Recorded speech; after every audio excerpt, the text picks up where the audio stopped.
Hi, this is your Morning Mojo with Coach Patricia from recoaching.com.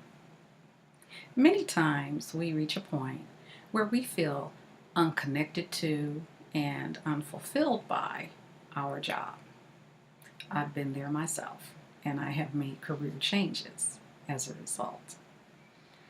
But I come to you today with 3 questions that I'd like for you to consider. The first question deals with what brought you to the job. Now, there are some choices.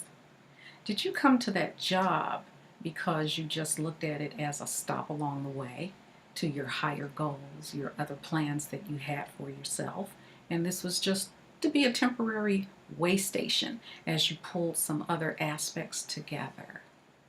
Or could it have been that you, clutching my pearls, you just needed the money, so you just took a job?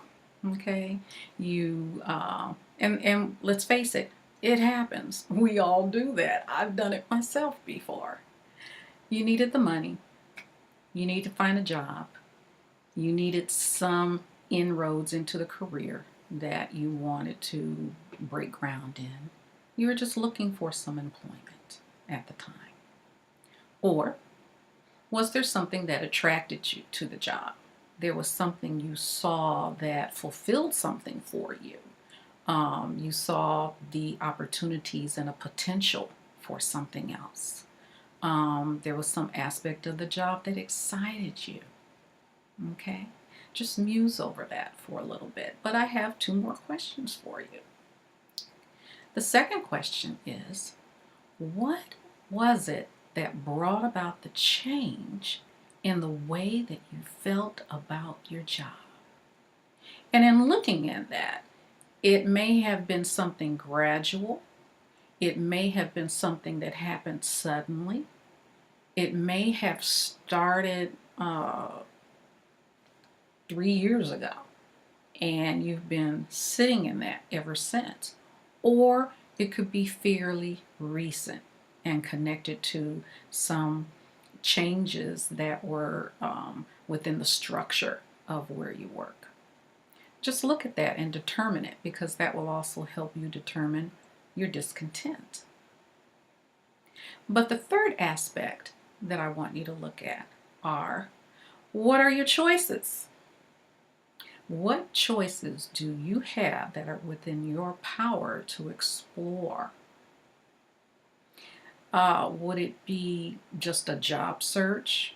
But if it's just a job search, then realize that you run the risk of stepping into another position where you will be unfulfilled. Or perhaps you might want to take some type of skill assessment to determine where are your strengths and weaknesses. What is it that you bring to the table? Or maybe you already know what your strengths are. Maybe you already know what your special talents are, what your gifts are, and what it is that you would like to see happen. If you do have that, you are firmly in the game to make some movement. You just have to have a plan. Or, this is another aspect, perhaps you just need to add to your repertoire. You need to up your job currency. You have to make yourself valuable to potential employers so that they see you as value added. Those are just some things to consider. If you'd like to talk about it, you can reach out. After all, that's what I do. Transformation coaching, help you to transform your life, your job, whatever it is that you're dealing with. So until then, I hope that those questions help you make some progress along the way. And have a wonderful day. Thanks for listening.